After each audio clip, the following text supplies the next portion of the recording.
Hey, what is going on, everybody? Welcome to Upkick MMA, episode 268. I am Brendan.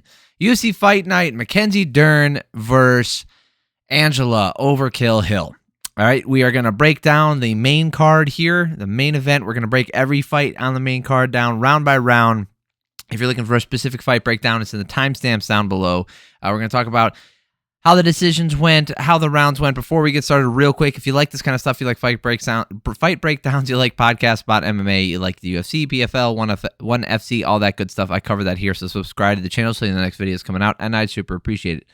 Let's get into it. Also, I know I didn't put out a video last week. I was I was not in this state. I did watch the fights last weekend, and if anybody has any questions, you're more than welcome to message me on Twitter, upkick_MMA.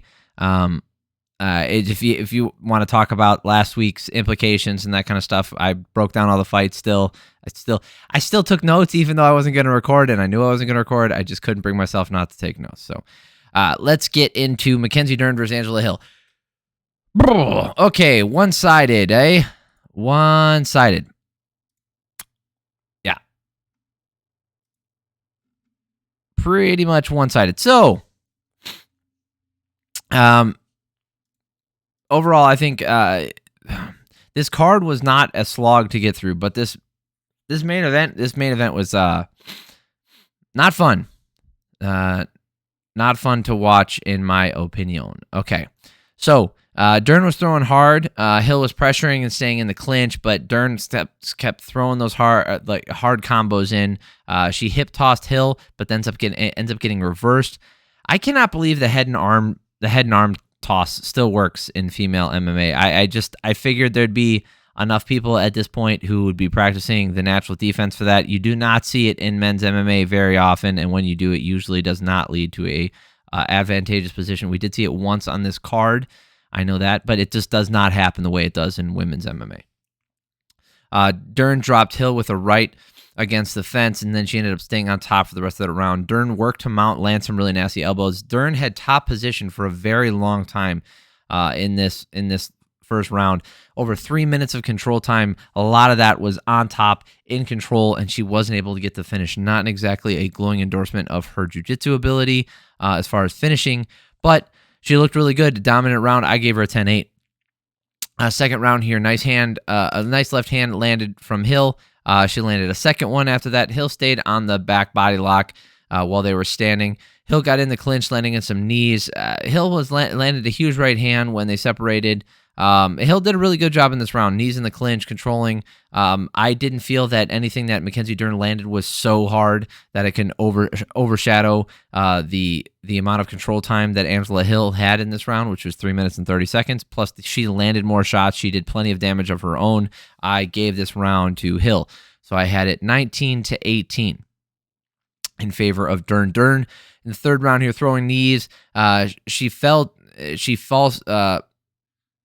down to the ground after throwing one of these knees. God dang, mosquito bites. Dern landed the knee on Hill. Dern went for another head and arm throw, but Hill reversed it again. Dern got the mount again, landed some really good ground and pound. I gave her another 10-8 in this round. You can look at the striking numbers here in this third round, 30-1 in favor of Mackenzie Dern. I had it 29-26 in favor of Dern. Fourth round, closer round, but so this was another close round. So round 2 and round 4 were decent rounds. The other ones were kind of just Dern on top and not able to get the finish. Dern with the pressure, throwing throwing nasty. Hill throwing right back at her, so they stayed in the pocket and were just throwing back and forth. Hill in on the clinch, landing the knees again. Dern is pushing the pace. She's breaking Hill on the feet. They break the clinch, start throwing back and forth. Decent round for Dern yet again. Not as much control time as the previous round. Obviously, 3 minutes and 23 seconds in the third round, but only 2 minutes in this round. Still plenty of control time. Easily her round. Fun round to watch. 39-35 in favor of Dern. Last round here, head and arm throw again. Dern ends up on top. I cannot believe, like I said, I wrote this down. I cannot believe this still works in these divisions. You figure these women would have picked up on this a long time ago. Guess not. Dern dominating the position the whole time. Not able to get the finish, but it was a good fight for her. 4 minutes and 38 seconds of control time. A lot of that being on top in the mount or on the back. So what do we make of this, right? What do we make? Mackenzie Dern is touted as being the best jiu-jitsu artist in this division, the best female jiu-jitsu player, one of the most aggressive jiu-jitsu artists. She's a pain in the ass on the ground and always able to whatever.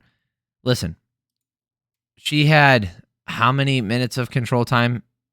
13 minutes of control time, probably 10 minutes of her sitting in mount or in side control, and she wasn't able to get the finish. And you can say, oh, well, she was close to getting the finishes at the end of the rounds. Maybe that was because Angela Hill knew that was at the end of the round, and she made a tactical decision to give up some position, right? To give up some position to maybe get back to her feet, and then she ends up almost getting submitted, but that's because she knew there was only 20 seconds left. So I don't want to hear it. Like, oh, if there was 5 seconds left in any one of those rounds, she'd get submitted. No, because maybe 5 seconds later is when that would have occurred. So it does not matter. That being said, Dern's record. Because of the way this division works, she could get a title shot. We'll talk about it, but like you see, her losses are to Marina Rodriguez and Yan Xiaonan. Yan Xiaonan should be getting the next title shot, no question about it. Her win versus Tisha Torres was baloney. We all know it. Let's see here.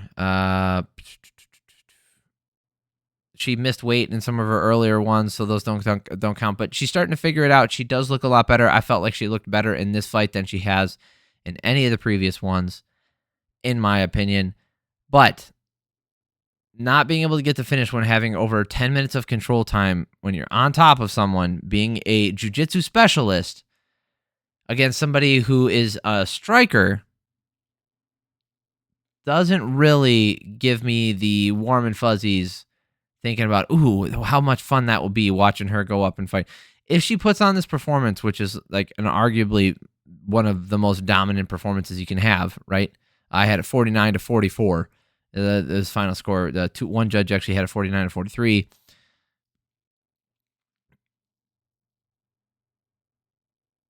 You could argue that that's, as successful you can be without getting a finish. But it's not fun to watch. Like the stuff that she's doing on the ground is cool, but she's not going for submissions. Like she was trying to go for ground and pound, but there is a difference when you're in this weight class. If you can't throw with enough force to get the finish in these lower weight classes, then you have to adjust. I don't know. I'll watch Wei Li. I'll watch not Carla Esparza. Rose Namajunas most of the time. Yan Xiaonan, Amanda Lemos, Jessica Andrade, Virna Jandiroba. She has some of the same problems. Marina Rodriguez is fun to watch. Tisha Torres is a blast to watch. The fact that she's ranked all the way down here is ridiculous. Drives me nuts. But currently, Mackenzie Dern was ranked 8. All right, she beat number 14. Somebody ranked six ranks below her. So I would argue that that's either what she should have done, or maybe she went above what she should have done, which is just get the win based off the rankings. But I don't think this puts her in the top 5. Only 2 wins in a row coming off of a loss to Yan Xiaonan. But that's the problem, is that like the UFC's been pushing her hard. She's working with Jason Perillo. Every time Michael Bisping calls her fight, she's rooting for her. You could hear him saying like, go, go, go, get the finish, like at the end of the fight. I'm never a fan when people are doing that stuff. And I'm less of a fan of it when I'm not the biggest fan of the fighter. I don't think Mackenzie Dern's bad. I just don't like how hard she's been pushed. Like the fact that she's in a main event fight with Angela Hill blows my fucking mind. It blows my mind. Yes, they're both ranked, but come on now. Anyway, you guys let me know what you guys thought of the fight. Maybe am I crazy? Maybe I'm just let down because the rest of the fights on this card were fun to watch. Speaking of which, Edmen Shahbazyan versus Anthony Hernandez. All right. This fight looked like it was going towards Shahbazyan. If you watch that first round, maybe, especially the first 4 minutes of that first round, you're like, oh, okay, I see how this fight's going to go. It did not go that way at all. Shahbazyan hurt Hernandez with the jab early. Then Shahbazyan landed an uppercut after defending a takedown. Hernandez went for another takedown, got reversed, and then they get back up. A nice right hand from Hernandez as he moved forward. Shahbazyan landed a nice knee. He went for a guillotine. He used that to get top position, which is really cool. Hernandez kept the pressure on, he started to get the takedowns near the end of the round, but Shahbazyan got way out in front with the damage early. It took that round, in my opinion. You look at the striking numbers, 25-15 in favor of Shahbazyan. Easily his round. Second round here. Hernandez right in on the takedown. Shahbazyan looking really tired. Hernandez landing a giant elbow. Hernandez just overwhelming him with guillotine, darts attempts. I think they were darts. I don't think they're anacondas. He's just stayed on top of him the whole time, keeping pressure on him. Hernandez landed some really great ground and pound to end in the round. It should be a 10-8 in my opinion. I had him up 19-18. And then the last round here, look at the striking numbers, 28-4. Tons of control time as well, 3 minutes and 54 seconds. Tons of damage.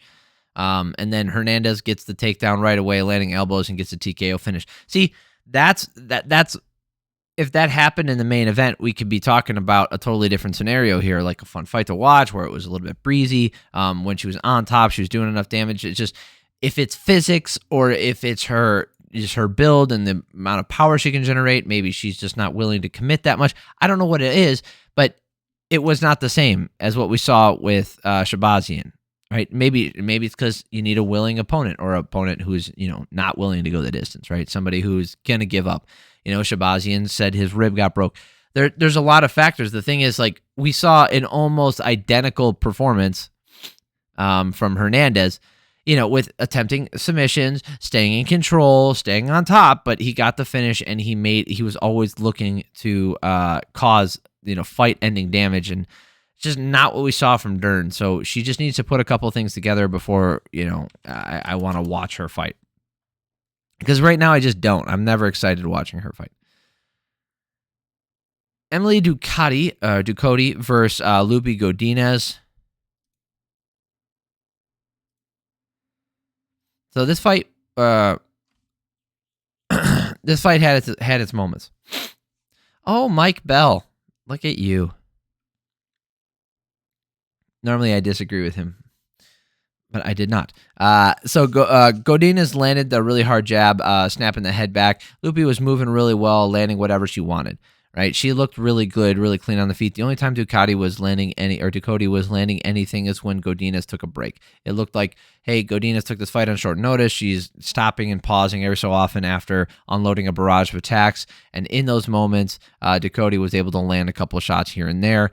But I will tell you that even though she did land 34 to 49 shots, 49 shots of Godinez, those 34 just did not have the same pop on it that Godinez did. Obviously, that was her round 10-9. Second round here, Ducote was landing, but then immediately getting countered by combo from Godinez, right? Ducote attempted a takedown, but took multiple knees up the middle for her trouble. Very good knees. And then a decent end of the round for Ducote, but just not enough to take the round, in my opinion. If you look at the striking numbers here, yes, they're 43-43, and Ducote attempted more. So all other things being equal, I would give that round to Ducote, but I just did not see her doing more damage with her shots. I felt that Godinez landed the harder shots in this round, giving her more damage. So I had her up 20-18. Last round here, Ducote was moving forward, landing clean shots. Godinez was still firing back at her. Now she presses, and now when Godinez presses forward, she was just landing better shots. She was opening up a little bit more and landing the last shot when she could. Right, even when they both enter and throw, Ducote would land. Then Godinez ended the sequence with a left hook or a couple of them, and she would always land one more, or she would land a little bit when they went into these exchanges. The closer round than the first round, obviously 40-35 in favor of Godinez, but still Godinez's round. I had her Just doing more damage in this round, 30-27, in my opinion. Two of the judges, Junichiro Kamijo and Ron McCarthy, my guess gave. I'm guessing they gave this second round. No, they gave the last round to Ducote. I didn't see that.